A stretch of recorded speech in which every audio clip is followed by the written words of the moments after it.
दोस्तों आप सबका स्वागत है सिंह ऑटो जोन के नए एपिसोड में।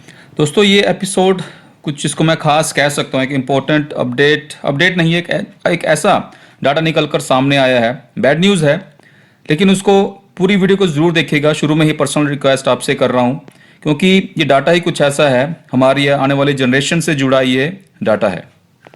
अभी हाल में ही वर्ल्ड एयर इंडेक्स का 2020 का जो डाटा निकल कर आया है, दुनिया की 30 सबसे पोल्यूटेड शहरों में से 22 शहर भारत में हैं, और इसका सीधा असर ना सिर्फ हम लोगों पर, आने वाली जनरेशन पर भी इसका पूरा असर होगा। अक्सर कमेंट में जब भी मैं किसी इलेक्ट्रिक व्हीकल्स की बात करता हूँ, लास्ट में उसकी प्राइस की बात करता हूँ, तो उसके कमेंट में ज़रूर आता है, अक्सर बिल्कुल हर बार आता है कि महंगा है, हम तो पेट्रोल या डीजल ही लेंगे। तो उन व्यूवर्स के लिए स्पेशल मैं ये एपिसोड कह सकता हूँ कि वो इस वीडियो को कंप्लीट ज़रूर देखें।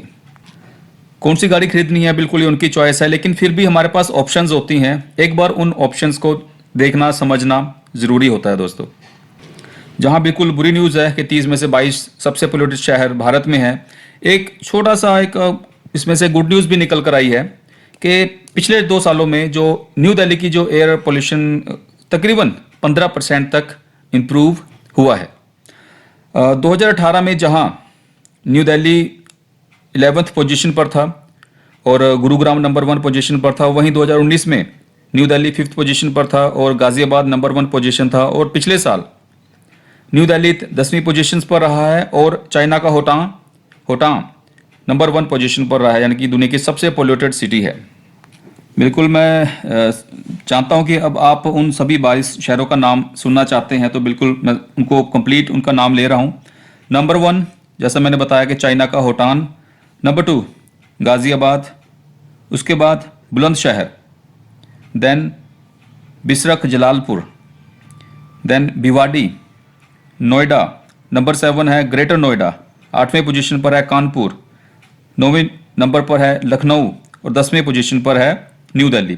उसके बाद मेरठ, आगरा, मुजफ्फरनगर, फरीदाबाद, बंदावरी, गुरुग्राम, यमुनानगर, रोहतक, धुलेरा, मुजफ्फरनगर। अगर आप भी दोस्तों इन शहरों में रहते हैं तो आपको अपना ख्याल रखना होगा इस एयर पोल्यूशन से, चाहे वो घर के अंदर हो चाहे घर के बाहर। आपको खुद बचना होगा, अपनी फैमिली को बचाना होगा। WHO से रिलेटेड कुछ और डाटा निकल कर सामने आया, मैं बिल्कुल वो भी आपके साथ शेयर करूंगा दोस्तों, क्योंकि वो भी ज़रूरी है। दुनिया भर में जो एयर पोल्यूशन से एवरेज जो हमारी उम्र कम हुई है, अगर मैं यहाँ कुछ शहरों का नाम बताए गए हैं यहाँ, जैसे कि हमारा पड़ोसी देश है पाकिस्तान, वहाँ पर 3.8 साल एवरेज उम्र कम हुई है। भारत में ज़्यादा है 3.9, और चाइना में है 4.1, 4.1 जो एवरेज उम्र है वो कम हुई है, और यूरोप में तकरीबन 1 साल के आसपास लोगों की उम्र कम हुई है, क्योंकि बिल्कुल एयर पोल्यूशन तो वहाँ भी है। दोस्तों दुनिया भर में जो एयर पोल्यूशन है उससे जो मौतें होती हैं वो तकरीबन 19% ज़्यादा है। जो दुनिया भर में मलेरिया से मौतें होती है उससे 19% ज़्यादा एयर पोल्यूशन से होती है। दुनिया भर में जितना HIV एड्स से मौतें होती हैं उससे 9%, 9 गुना ज़्यादा एयर पोल्यूशन से होती है। दुनिया भर में शराब पीने से, अल्कोहल से जितनी मौतें होती हैं उससे 3 गुना ज़्यादा एयर पोल्यूशन से मौतें हो रही है।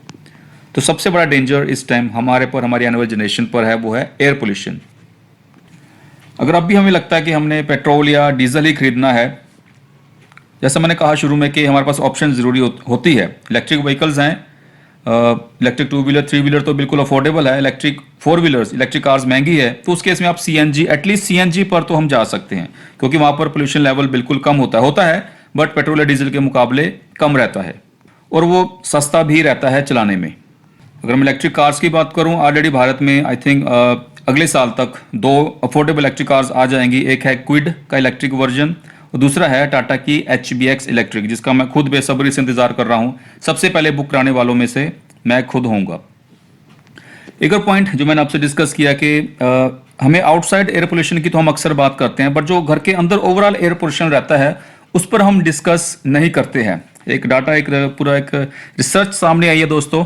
अगर आप मुझे कमेंट बॉक्स में सजेस्ट करोगे तो बिल्कुल मैं एक अलग से इंडोर एयर पोल्यूशन, घर के अंदर एयर पोल्यूशन से हमें क्या दिक्कत है, उस पर भी एक डेडिकेटेड वीडियो बना सकता हूं। अगर आप मुझे कमेंट बॉक्स में रिक्वेस्ट करते हैं तो बिल्कुल उस पर हम बात करेंगे। तो ये था ओवरऑल अपडेट। एक बार फिर से रिक्वेस्ट है दोस्तों, इस चैनल को शुरू करने का मेरा मकसद यही था कि हम अपनी जिम्मेवारी समझें। अल्टरनेट ऑप्शंस हमारे पास हमेशा होती है, उसकी तरफ हमें सोचना पड़ेगा। अगर अब भी हम वन साइड सोचेंगे कि पेट्रोल डीजल बस, तो फिर हमारी जैसे तैसे निकल जाएगी, बट आने वाली जनरेशन बहुत बुरी तरह से सफ़र करेगी। कई बार मैं रिक्वेस्ट कर चुका हूँ। तो ये था आज का ओवरऑल अपडेट। आपके क्या कहना है, अपने विचार ज़रूर शेयर कीजिएगा। मेरे लिए आपके विचार बहुत इंपॉर्टेंट है। मैं हमेशा कहता हूँ धन्यवाद वीडियो को देखने के लिए। जय हिंद।